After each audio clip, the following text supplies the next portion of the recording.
Hello. Welcome to Two on One, a weekly talk show where the two of us, Reverend Arthur Stewart, Reverend Stephanie Kendall, interview a rotating guest about the pop culture topic of his, her, or their choice. Hi. And let's make sure we say the one. They're not all Enneagram ones, Arthur. I mean, Oh, that's true. And neither of us are we talk two. enough about Enneagram that when we say we bring on the one, I don't want us to think that. Could you imagine an entire interview of just ones always? Well, I do want all Enneagram ones to think there is one, and it's not. Yeah. It's not. Never mind. That's not fair. We are recording right now. For full disclosure's sake, we are recording on Friday, January 8th, just 2 days after our episode with Ellie, because I am in a Doctor of Ministry class the week that this is premiering, and it's a lot of work and a lot of hours, and I just didn't. I, it's twice And a we're in the business of grace as much as we love our viewers and listeners. Just to remind everyone to, it is okay to change your schedule sometimes and to allow for the work that needs to happen so that you don't go crazy. Well, and speaking of, so you don't go crazy, we acknowledge that this is being broadcast 5 days later. God only knows what's going to happen in the next 5 days. We finished recording on January 6th, and Spiff texted me and she said, "There's a coup happening in the Capitol. Go watch." I got a text from a friend of ours, a friend, I don't want to put on blast, but who was just like, who knew we were recording, Yeah. we'd had a wonderful conversation with Ellie. If you have not checked out that episode, please go do so. It was a great way to start our year of mindfulness. And I have been doing some of the things that we talked about 3 intentional breaths and making sure I look up and all of that. And I came off of our episode thinking, like, what a great way to start season 2 and 2021. And immediately I turn on my phone and I just have all of these text messages that were just like, turn on the TV, go look at your television, turn on the news. It was just like, because most people know that I am politically minded and active, and they also know that I turn off my phone generally during this time, and I had no idea. I just, Yeah. I, yeah. So we just wanted to acknowledge that to those of you watching today. If I'm not mentioning acting president Ben Carson, this is why. Exactly. If we don't make all sorts of 25th Amendment conversation topics, that's why. Or maybe we will. And so, Anyway, you were telling me before we started recording about a Stoll story. oh my goodness. So I was thinking about this the other day. We don't have a lot of children in our church right now, and obviously we're all kind of aparted from our people. But one of the sweetest things that when I was going through the process of being ordained, I did not wear a stole, just for my own understanding of what it means for what a stole means to my ministry. And but I had talked about it with the littles, of the church that I was serving. And so the first time I wore a stole in worship, I had one of the littles come up to me and it was like, Reverend Stephanie, it's gonna take your toll. And he couldn't say stole because is it gonna take your toll now? And I was just like, a stole as a kind of cute way of not being able to say it, but like recognizing the yoke that we wear and the tolls that it takes on us, and the heaviness and the love that it represents. I'm really grateful for the stoles that I have, for the tolls that they take on my life, and the ways in which they continue to help me be a presence of witness to God in this world. And so we are really thankful to Jeff Wunrow, who is our lead sponsor, Arthur, and that's what I was thinking.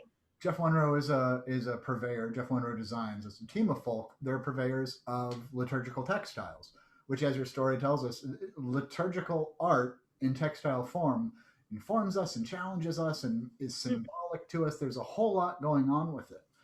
Jeff Wunrow Designs is celebrating 15 years of making ordinary time extraordinary time, and we're in ordinary time, which is anything but. Right? Are we? Are we in ordinary?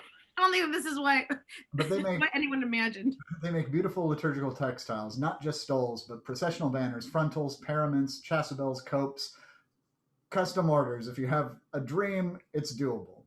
I love that. Jeff really does help make the liturgical clothing that we wear as clergy members say something about our relationship to God and who we are in this world.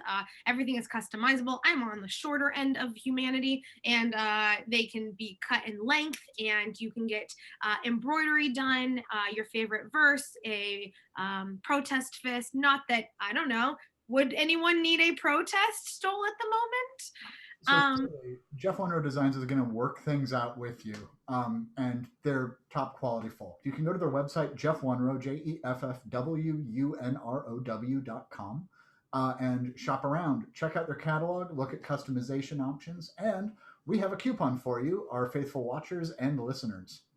Yes, and that coupon, and it is the best deal for Jeff Wunrow stoles right now.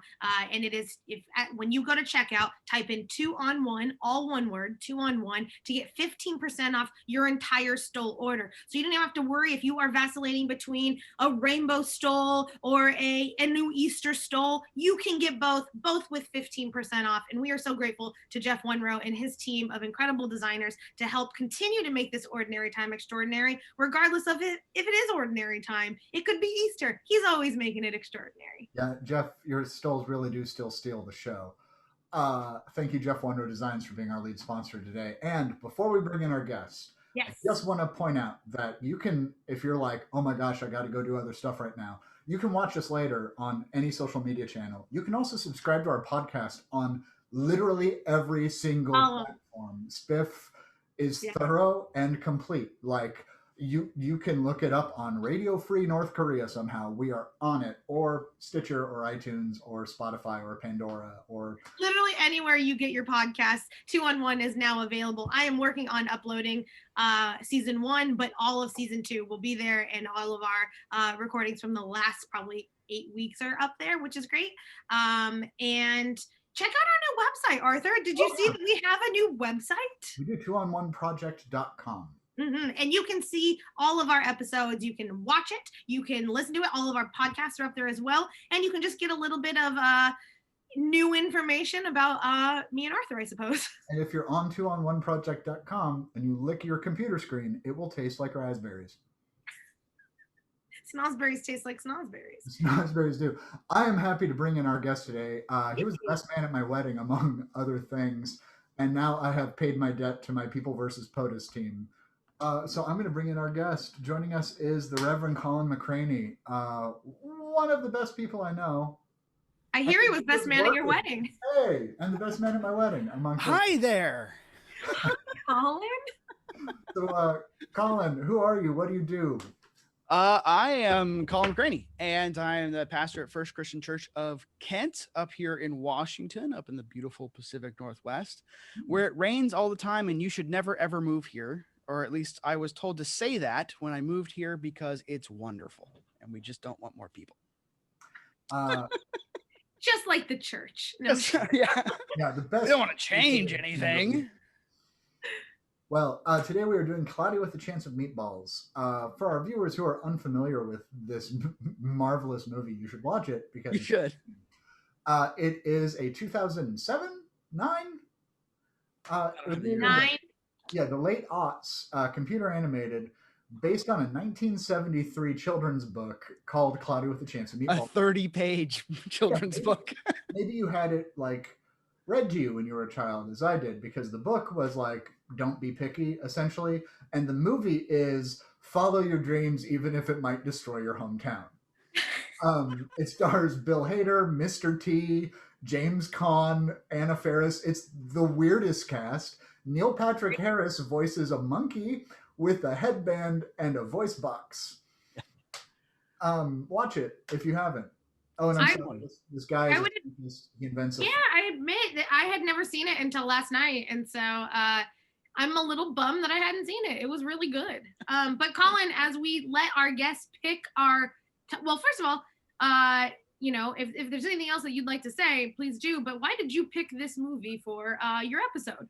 So I actually don't remember how I saw it for the first time. It was me and Arthur. I don't remember if Arthur said you have to watch it, or if I told Arthur he had to watch it. But our love of silly, nonsensical movies, or really comedy in general, it really drew me to it. I honestly love silly movies. Particularly in times where you can't handle everything else. A silly movie is wonderful. I know this isn't going out live, but this week has been really rough. And so, Wednesday I turned on Rocket Man. Because the crazy Broadway musicalness of it helps. And I think it's good. It's good to do that. And I've always told myself, if I take myself too seriously, it's time to find something else to do. Well, in the 12 years I've known you, I've never thought, he's taking himself seriously. Yeah, no. And I mean that as a compliment and highest praise. This actually leads perfectly into my first question, which is where is silliness in our where's silliness in the church? Where's its place? So we just finished Advent, and I had a line in, I think, my last sermon. So I guess it was Christmastide, and it was talking about the star, the nativity star, and here are all the options, and all of them seem really rational. But am I really looking for rationality when talking about the virgin birth of the Son of God? Am I really looking for rationality when I'm talking about that kind of miracle? There is a certain amount of, I think Paul said, be fools for Christ. We need that. We need to be able to accept that some of this is going to sound funny, and that's okay. And to take a little, frankly, less seriously.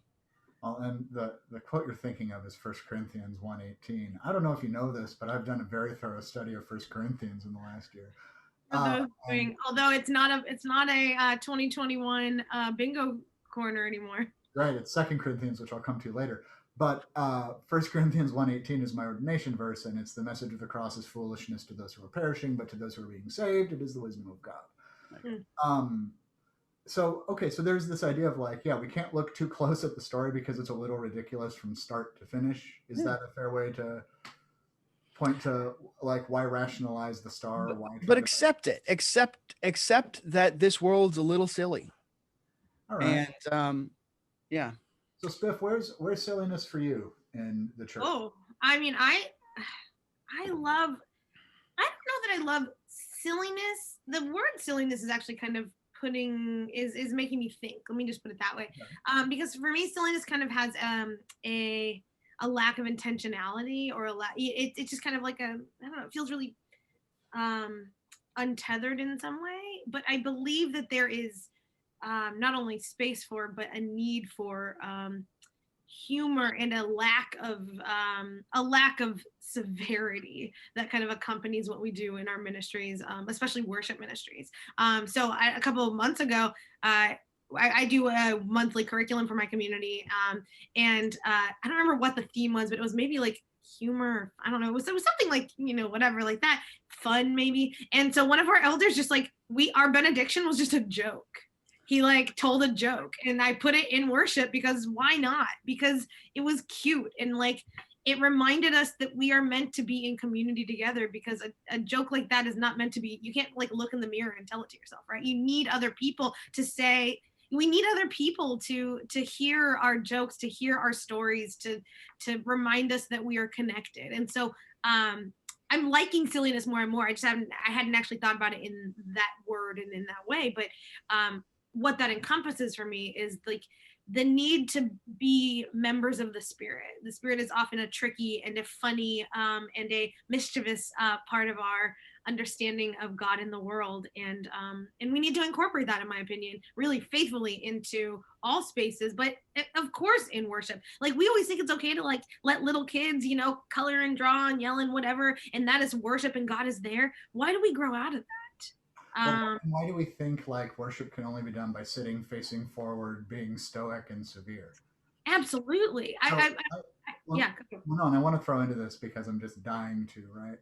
You guys both know that I love not professional but semi-professional wrestling, because it's amazing, and I know for a fact I've made both of you watch this clip on YouTube from Chicasa Wrestling, right? So it's some gym somewhere, and it's a wrestling ring in the middle of it, and these guys are super powered cheese balls.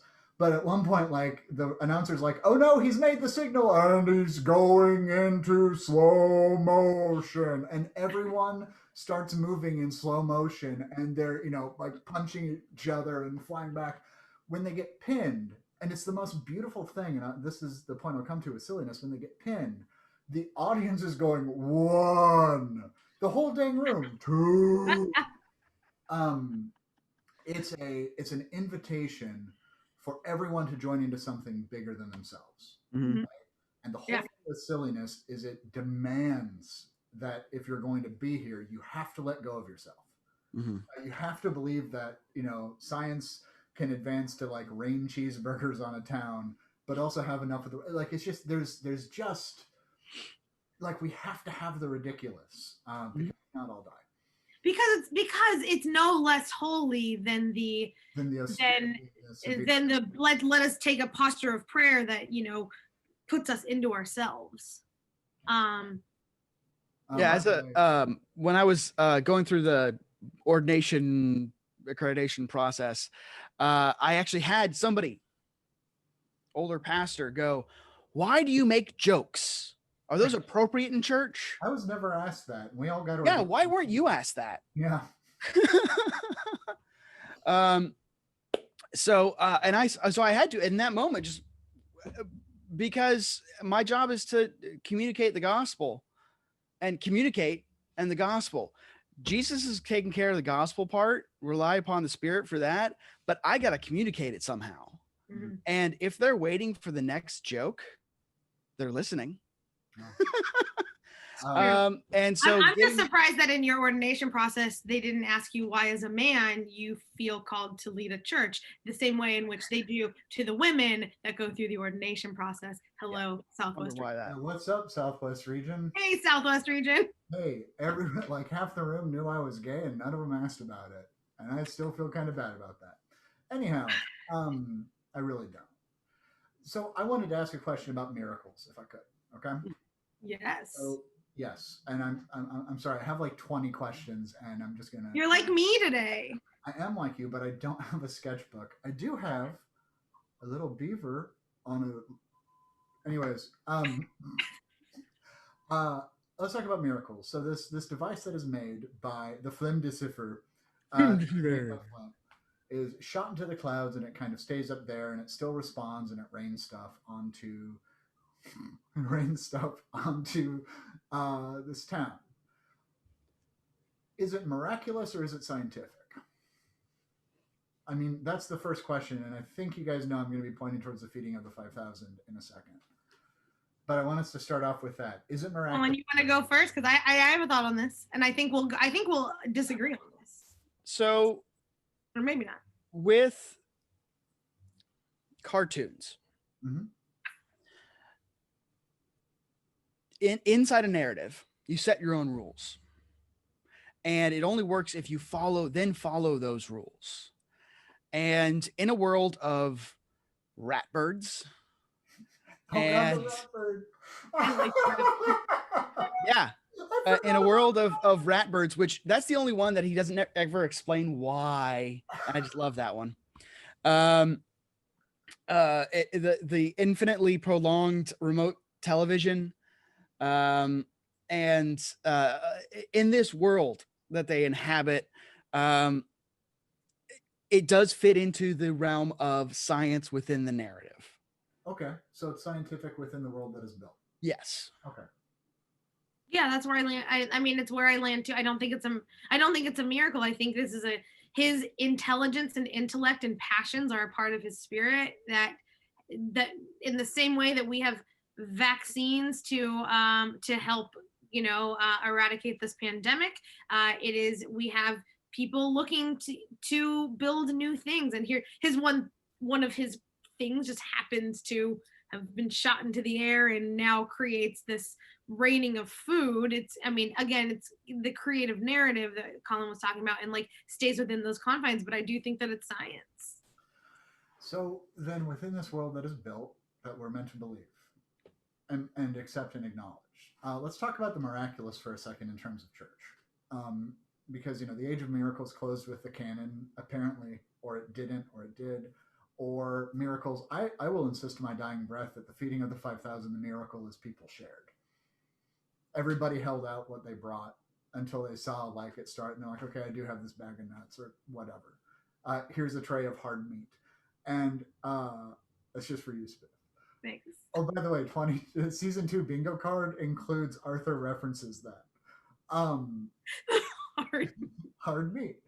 Spiff was discussing her vegetarianism, Colin, and she's like, I don't eat the hard meats. And I just love that as like beef is like cocaine. But they and we can cut that. Oh, we're definitely No. I think we need to keep in the hard meats. Anyways, the miraculous. So in terms of scripture, in terms of the canon, like how do we deal with miracle stories? How do we deal with take up your mat and walk? How do we deal with the legion being thrown into a herd of pigs? Because I think we all land kind of in the same side of mainline Protestant biblical criticism. Like, what do you do with it? Are we talking about a different world, or are we just ignoring cartoon logic? For me, it's you have to work within the scriptures, and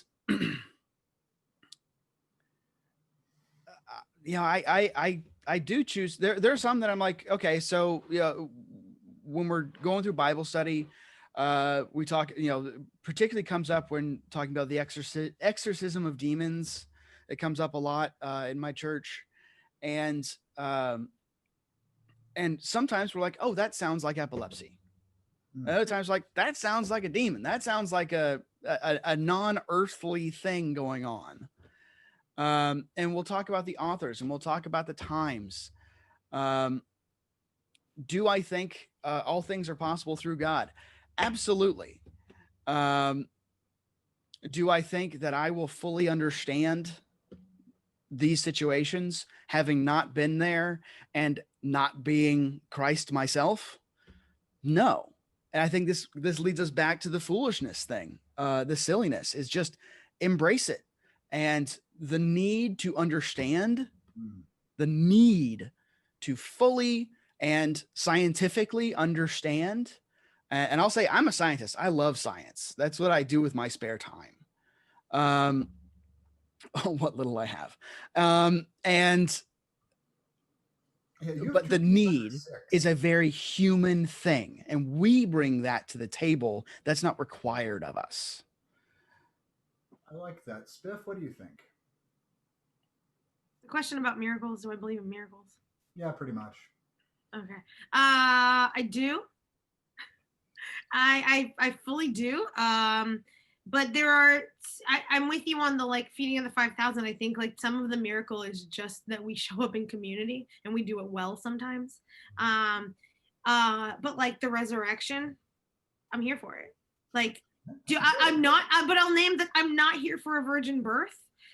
So those of you that watched me go like this when Colin was talking, I was like, I'm not about the virgin birth, because I think that too much weight is put on women for that narrative today. So it's not something that I buy into. But does that mean that I think that Jesus is any less the child of God placed here for us for specific purposes? No, I mean, I'm a real, like, I've got the, I have a relatively high Christology around what that means. I just, in some of these miracles, I think sometimes, and I know this isn't Claudia with a Chance of Meatballs, but I don't know why I've been thinking about this a lot, but in The Good Place, there's that episode where Michael is like, where they're trying to escape, and he's like, oh, we got your clues, we're so great, and he's like, you got like 7 of the 11,000 clues that I left for you.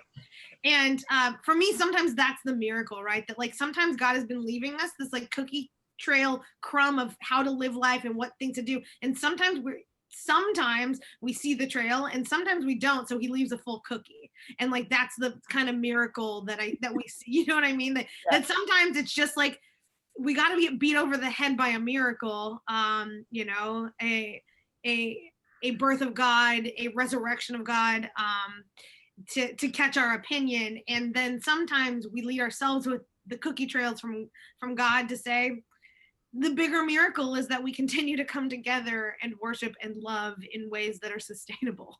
So I love the idea of the whole cookie. It fits perfectly with what's going on. I so like the ice cream snow day that they Mhm. provided for this town. And by the way, the in the '73 children's book, the town was called Chew and Swallow, and I thought it was just brilliant the way they changed it from Swallow Flats to Chew and Swallow or whatever it was. Shallow. Um, I will admit I watched this movie a few months ago and did not for this week, but I remember it so well because Colin and I watched it like 38 times when we lived next door. Quite a few times, yeah. Um, with the snow day, the ice cream snow day, it's something that I really just love because it's not a matter of making the ice cream happen. Like that just occurs. Like that's part of the system in place. The system is used in order to provide joy and to build community, particularly with a relationship that needs reconciliation. Um, so this is the long stretch. Is the ice cream snow day a radical act of reconciliation between Flint and Mr. T? Joe, I forget his name, the cop. Devereaux. Deborah, because that's when they begin to trust one another, is when Mm. there's an effort made that requires material, time, and a little bit of risk. Or is it just something nice to do for the When kids? Devereaux comes in and says it's for his kid, right? My favorite relationship of the entire movie was how affectionate he was as a father. Like I was just like, we don't see enough of that.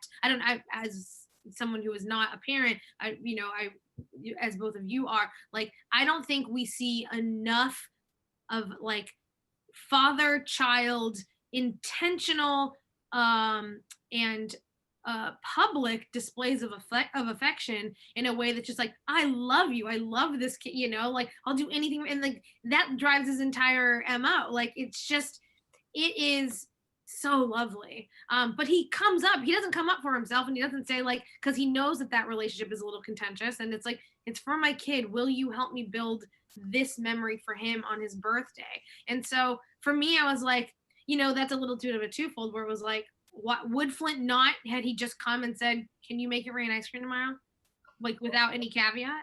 So, can reconciliation better work when it's done for a community as opposed to individuals? I think there needs to be motivation for reconciliation, and whatever motivation that comes from is motivation. But also the idea that Devereaux seeks reconciliation, even if it doesn't come forward and say, I'm here to reconcile with you. Yeah.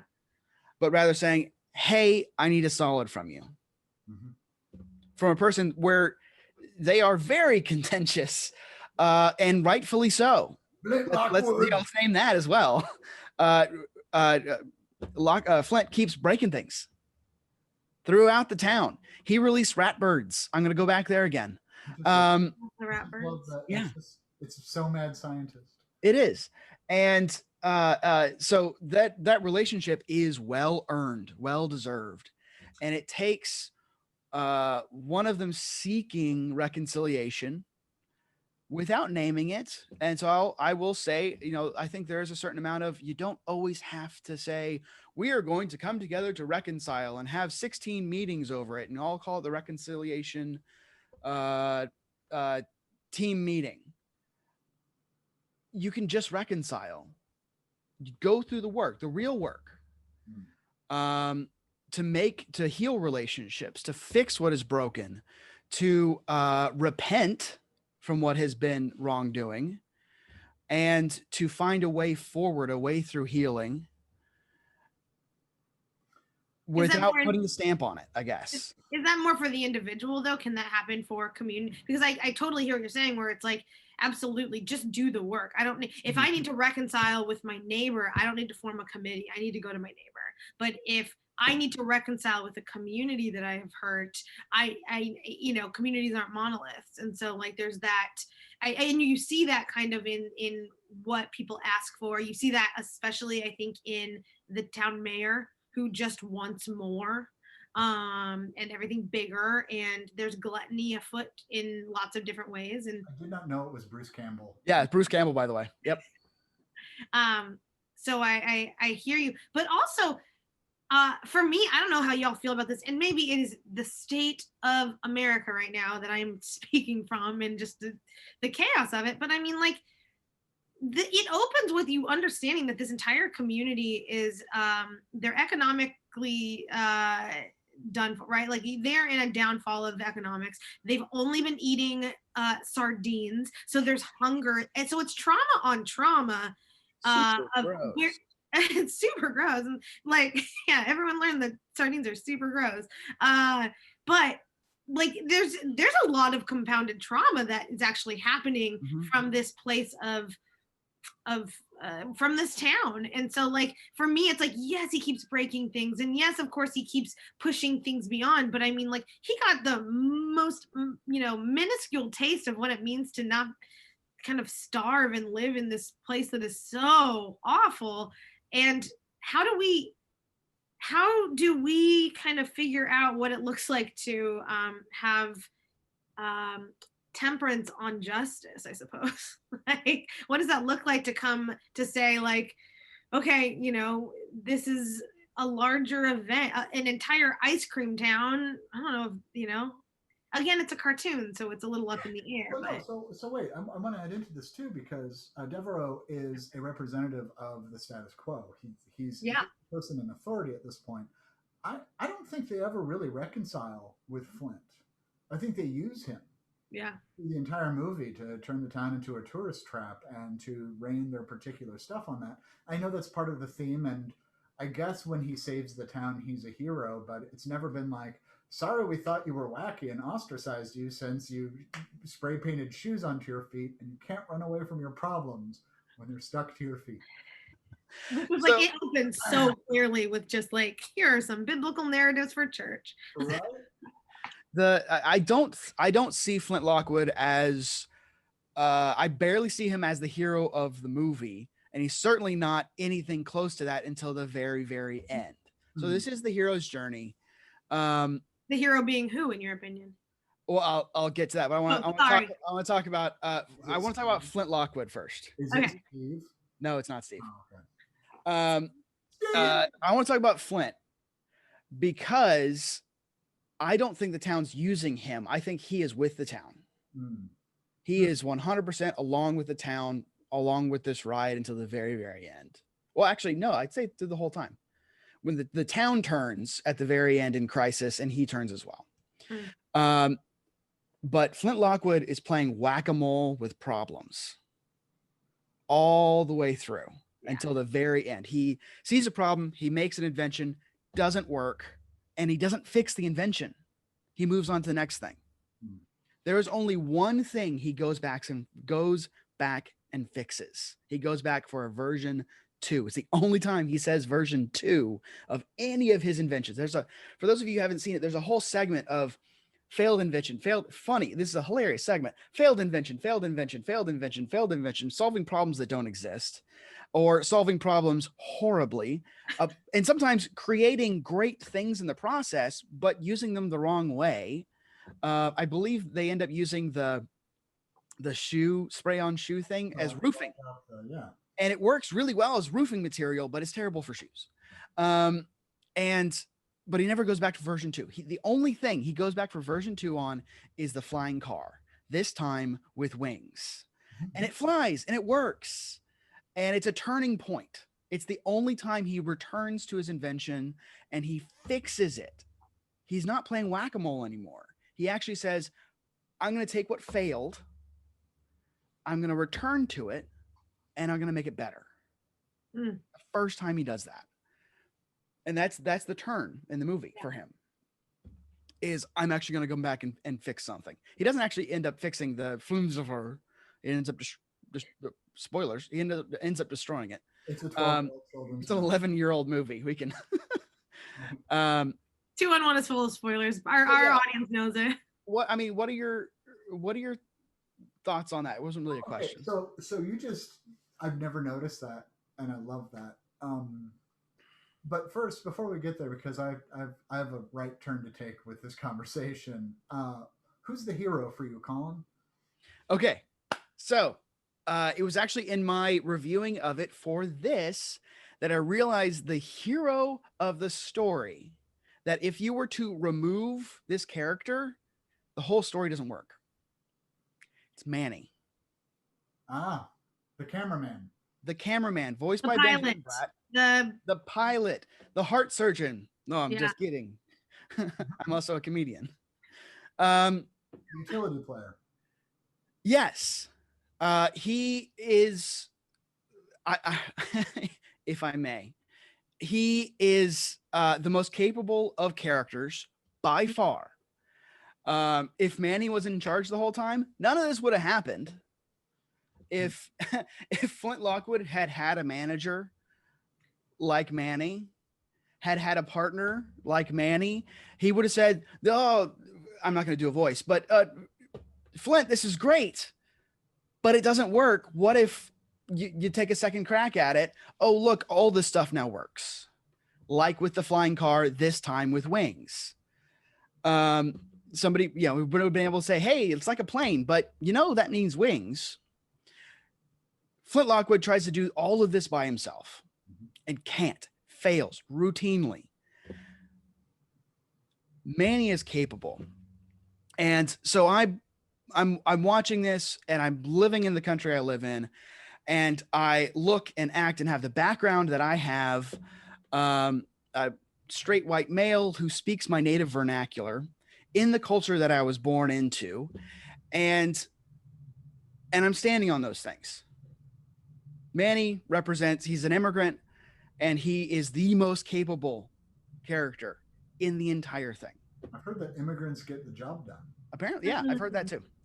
And so, I'm standing on these things that these benefits that I did not earn. I was born into. And I appear tall and powerful and strong in my own society because of that, because I stand on all those things. And then I've got immigrant brothers and sisters, people who this is not their native vernacular.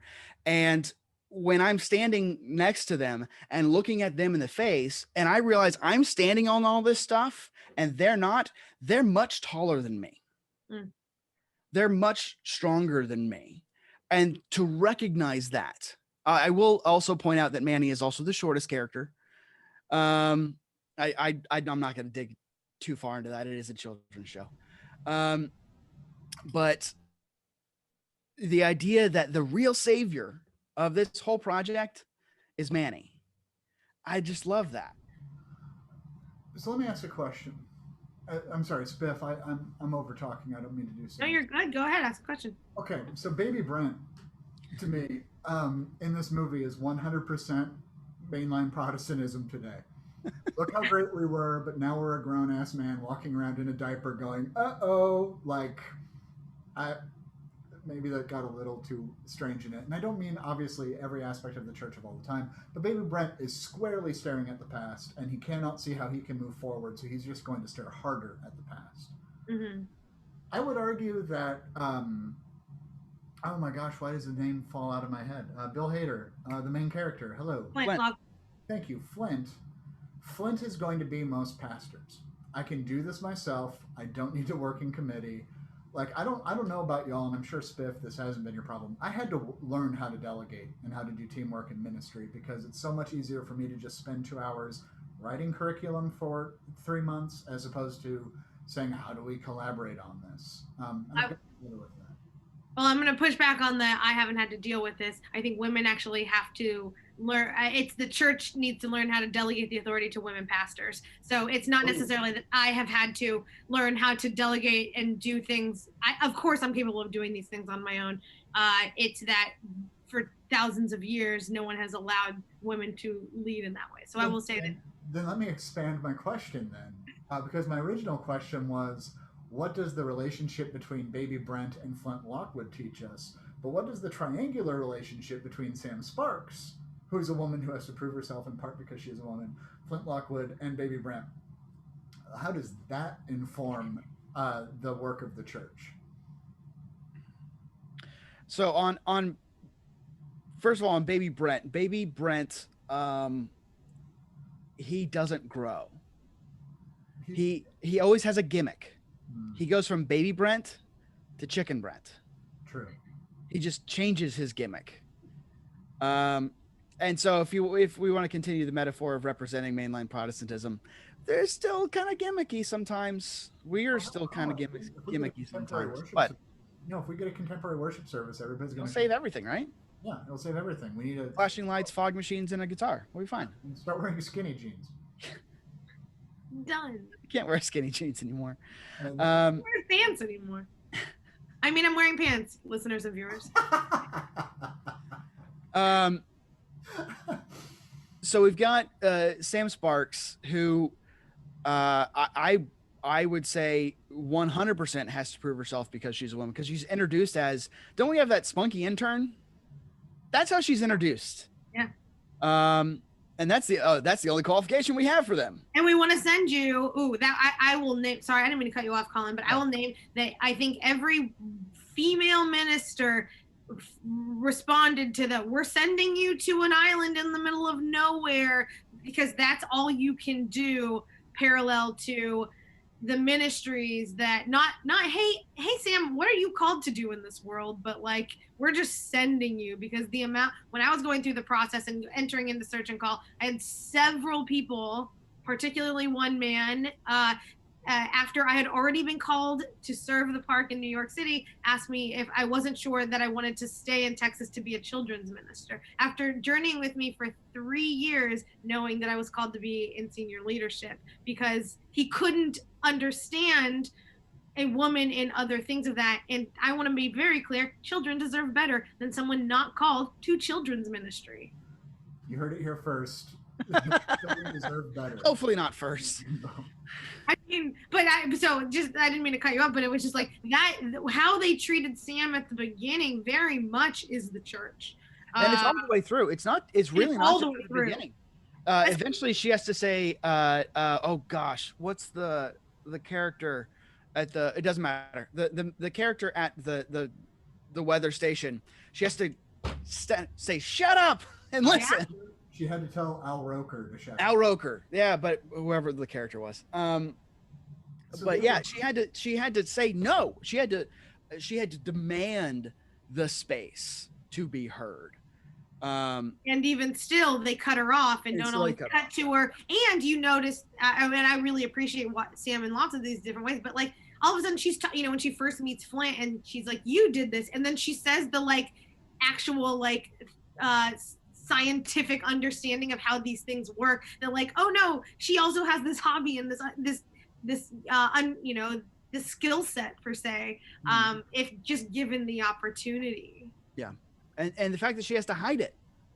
Well, she feels the need to hide it to be successful. Well, and they reverse nerd girled her in this movie. Yeah. So it wasn't they took away the glasses and taught her how to walk on high heels. They gave her comfortable shoes and like a clipboard, and let her wear her glasses that she needed. Well, yeah, I mean that she needed. Yeah. I have a question. Or sorry, did we finish up this part of this question? I'm good. I'm not sure we did, but okay. I don't know what question. This is one of the more passionate episodes, which I was not expecting for Cloudy with a Chance of Meatballs. Like I'm excited. I'm here for it though, but I think it's also just the state of the world. I don't think any of us are operating. There's a lot of pastoral care needs that happen, or that need to happen for lots of different spaces. We're all operating in trauma, COVID trauma, coup trauma, end of the week trauma. I don't know. Coup trauma. It sounds like pigeon rats. I love the pigeon rats, but I'm wondering, in your guys' experience and from your either context as ministers of the gospel in the church writ large, or you can speak to your own particular congregation if you want to. What are the version 2s that need to happen, and what's one version 2 that needs to happen, and what's one version 1 that we need to do away with and like let go? Version 2. I'm gonna give this away. Nobody's. Could you try again? No. No, Siri wants you to answer it again. My version. Well, okay, Siri. Here's my version 2 of my answer. Is I've really been struggling with preaching, not the act of preaching. I'm still pretty okay with it, but like the sage on the stage thing. I get it. I love it. The last 10 months have gradually chipped away at pieces of my soul because I'm a comedian at heart, and telling amazingly funny jokes into an empty room kills my soul a little every week. No Like, feedback. Yeah. yeah, this week, in fact, I'm doing Acts 19, where Paul's like, when you were baptized, did you receive the Holy Spirit? And the people are like, we didn't even know there was a Holy Spirit. And it's like Paul met Lutherans. Right. This is week two. Week That, 2 of Lutheran jokes. oh, yeah, that's a season 2 thing, too. Lutheran jokes. I did the 5 pillars of Lutheranism last. Anyways, We love you, Lutherans. yeah, we do love you, Lutherans. I'm gonna pick on you because it's fun. I mean, because you're up for it. But preaching, I think it worked for 500 years as proclamatory. And now I think it needs to be the next thing. And I think it's participatory, and I think it's conversational. And I don't know what it looks like, but I think it's time for, it's actually technically version 5. But yeah, that's a good question, Spiff. I'm going to think about the version 1 that needs to get tossed. And it just listening to you I will name that I in the Black church, they talk back to you. It is more conversational. So when I went and preached, I believe at a Lutheran church, I was like, okay, well, if our congregation is loud, they talk to me, they tell me when I need to say something again, they tell me when I'm wrong. Like I leave room in my sermons now for my community when it's not a computer, obviously, but like for talk back, like just like I make sure that I kind of come to an end knowing that my people are going to kind of talk back and say, like, should I say it again, whatever, blah blah blah. And so but that's also something that happens when we expand our communities and what it looks like of who we serve. But when I went and preached at another church, and I was like, okay, so I'm okay if they talk, obviously like my space, and they were like, the pastor there was like, just so you know, it's going to be dead quiet because that is, in their opinion, the best way in which to show reverence and respect for those preaching. So it's interesting that I think it's hyper contextualized and communal. Yeah, I agree with both of you on the feedback. I recently, a couple weeks ago, reminded people that, hey, I do want to hear from you. We asked to mute while we're in while you're not intending to speak. We do ask people to mute themselves so we don't have problems with background noise. But also, do unmute yourself if you got something to say, whatever it is. We want to hear it. I want to hear it. And it was lovely this last week. I got somebody unmuted themselves real fast, said amen, and then muted themselves back. I'm like, oh. Because those things I miss so much. I've never had such a wonderful preaching experience when I was I preaching? It's been so many years. I think I was just leading a prayer at Black Church in Dallas, and I felt so empowered. And it was wonderful. And so getting those things and making those things okay is certainly something for me. It's definitions of success. I got a reputation at the last church I was serving as the person who comes in and kills programs, because there's a line from Derek Penwell, and I don't know what kind of language we're supposed to be using on this, but it's pre-recorded, so feel free to beat me. The line is, for people who are so focused on resurrection, why should we be so ass-puckeringly afraid of death? Not my line, Derek Penwell. And that stuck with me because every ministry, every single one, including Christ's earthly ministry, has a beginning, a middle, and an end. And so why should we be afraid of that end? And so redefining success, not as eternal, but as for a time and a place. And the number of churches who waste so much of their energies, which is a finite resource, their energies and their resources. And I'm not even getting into how much money things cost, but just time and effort and motivation on programs that have been dead for 10 years. Mm-hmm. But they can't let it end because then it was always a failure. Like, no, it was a success for 20 years.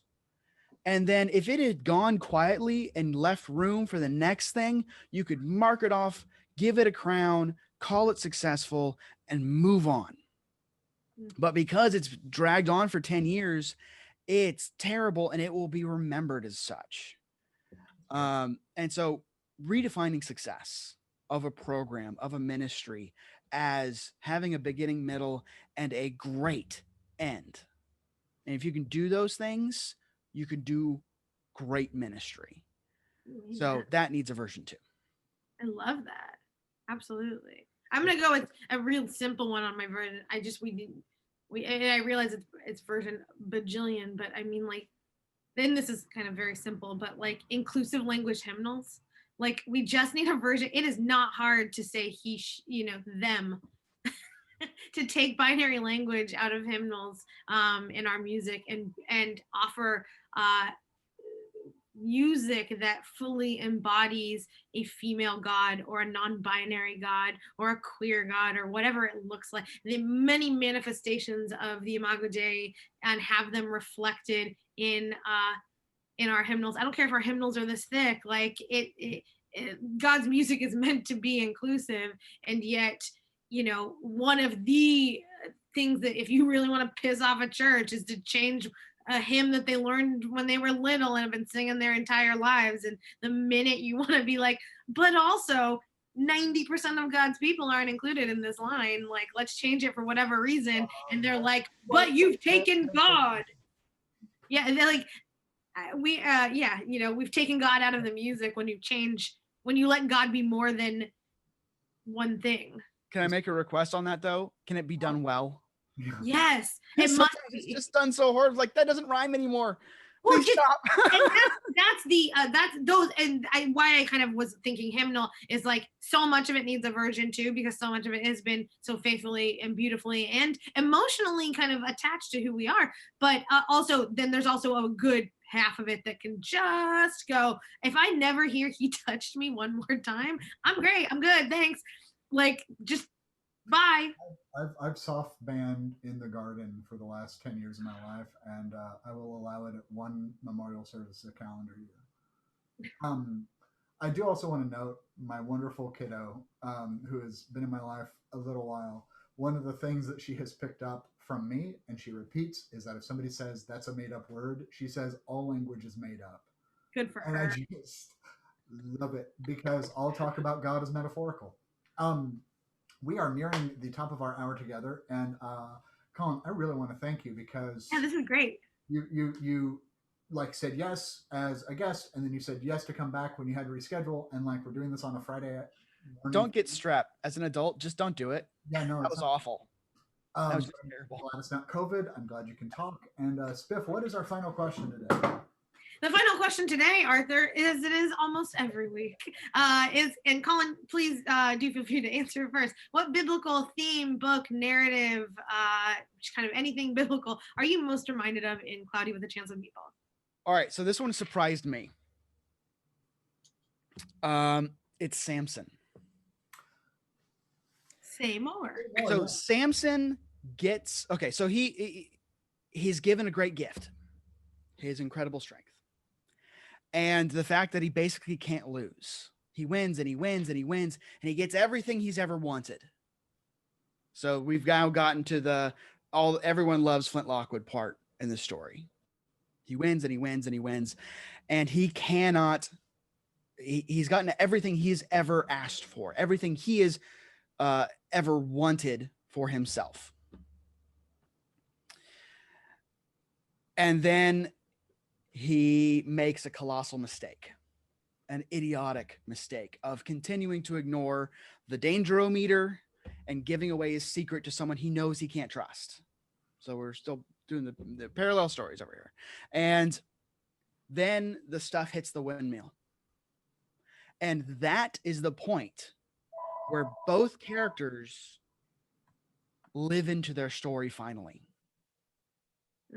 Finally, Flint Lockwood is able to use his skill to actually do good. He builds version 2 of the airplane. He actually goes back to an invention and makes it good, and goes and he with the help of many people, and not simply by himself, but he goes and they go and work and save the day.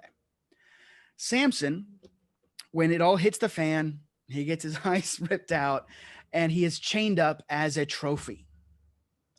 And then he is finally able to do something that has a lasting impact. And it's from Judges, and so it's a hyper violent, gory impact, but he takes out the leadership of the Philistines. Well, how many foreskins did Flint Lockwood collect in Clever? I just forget. Was it like 100? At least. Yeah, I think so. Somewhere around there. And so Samson does save Israel, but not in the way that he saw he was going to do it. Mm-hmm. Flint Lockwood saves Chew and Swallow by destroying his great gift and taking a second crack at one of his inventions. So, and by relying on others, which he's never done before. Mm. So it was a surprise to me when I came up with that. I'm like, ooh, I'm looking at Samson now in a different way. Yeah, weird. I've always just made fun of Samson personally. This question really just messes people up, and it's one of my favorite things about this show. By the way, a side note, one time Colin and I were doing a youth camp. It was a midwinter, and this kid's like, man, this sucks. I didn't bring anything to read except my Bible. The Bible's so boring. Colin and I immediately proceeded to be like, let's talk about Judges. And we're just trading off like really fast all of the ridiculous read this. And then he came back. He rips a lion in half for no discernible reason. Spiff, how do you answer our question? I love that story. So I'm a little all over the place with it, especially because this is new to me, but I tried to not overthink it and just go with my gut with like, what am I most reminded of in a weird way? And this is I'm just gonna name is kind of weird. I have Jacob's dream in the fact that there is something about Flint Lockwood's longing, the town's longing to bring people to them, to bring God to them, to bring wholeness to them, and that dream manifests for Flint. Jacob's dream manifests for Flint in very much a in his machine, in his Durflin, whatever they can call it, but that it was kind of catapulted into the sky, right? There's a lot of the posture of prayer for so many people is this, and there's a lot of like, what does it mean to open ourselves up to the ethers of the universe, and I think in a way that Flint's dreams, Flint's desire to help his community, his creations kind of do that. They open himself up to the longing of what it really means to be connected on a larger scale. So for me, there was that. And then I did have Manny. I loved Manny. And when the camera pans down because he's shorter and there's that kind of gag, right? For me, very much of what we talk about the Bible is in the pane view of like what's happening. But Manny is all the people that are out of the view of the vision of the written text. Oh, Spiff, that's so good. So for me, when I saw the pan down of Manny, and most of you know my first career is in theatrical marketing. So I have a working knowledge of like what it means to film something. What is just off camera? What do you not see? And what you don't see in so many of the narratives writ large of the world are the doctor, lawyer, pilot people that are actually making this happen, but don't get the naming and recognition that they deserve. So Manny is our reminder to have an expanded hermeneutic. Mm-hmm. You should have gone last. Like, I feel like an idiot now with my answer. I did go for Jacob as well, but I went for wrestling with God. I went for fully divesting oneself. I have nothing left in there, seeking my life. When he cuts the rope on Sam,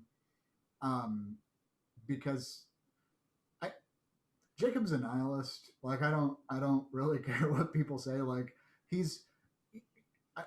on my bad days, I read a lot into Jacob, and on my good days too sometimes. But I think he Flint Lockwood very much wanted Sam to die with him. Like, it's okay for him to die doing this as long as he doesn't die alone. And cutting Sam free is sending everyone out ahead of him as a peace offering, and finally putting himself at the mercy of, well, in this case, pigeon rats. And that's our 8th mention of pigeon rats, which must mean that it's time to bring up the fact that we are sponsored. Colin, thank you very much for joining us today. We are sponsored by Jeff One Row Designs.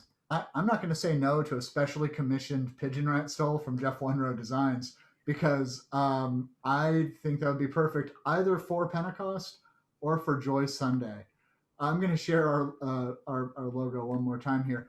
Jeff Wenrow Designs, jeffwenrow.com, celebrating 15 years of making ordinary time extraordinary. Thank you, Jeff, for sponsoring our show. And while he does not have, again, a rat bird stole, I don't believe, what he does do well is take multi textiles, colors, denominations, and things, and puts them all together in something really beautiful, which is what I loved about the rat birds, because they were pretty. If we start an ecumenical movement, if he got like 5 requests for rat bird stoles, they would just go in the shop. I'm not saying we should do it. I'm saying we can do it. And you could get 15% off if you use the code 2online. Absolutely. Okay. Rat birds galore. All right. Well, this friends. Has done my heart good, friends. Thank you very much. Yes, this is the silliness I needed. Again, thank you so much. Friends, next week we will see you with Shonda Jha as we're going to celebrate democracy. We're going to celebrate a new president and whoa, friends, we have the first woman ever, and she is a Black woman. She is a South Asian woman go into the executive branch, and I will cry. I am so excited. So we're talking about a great story of redemption and growth, Avatar: The Last Airbender, with one of our favorite South Asian women of all time, the Reverend Shonda Jha. On the 27th, Quadri Harris is coming back. Mm-hmm. Yeah, go ahead. Oh no, I'm so thrilled to talk to Quadri because after being friends with him on Facebook after the Black Panther episode, he's amazing. He I is. knew that from our interview, but like, wow. Awesome. Well, friends, thank you so much. We will see you next time. Goodbye.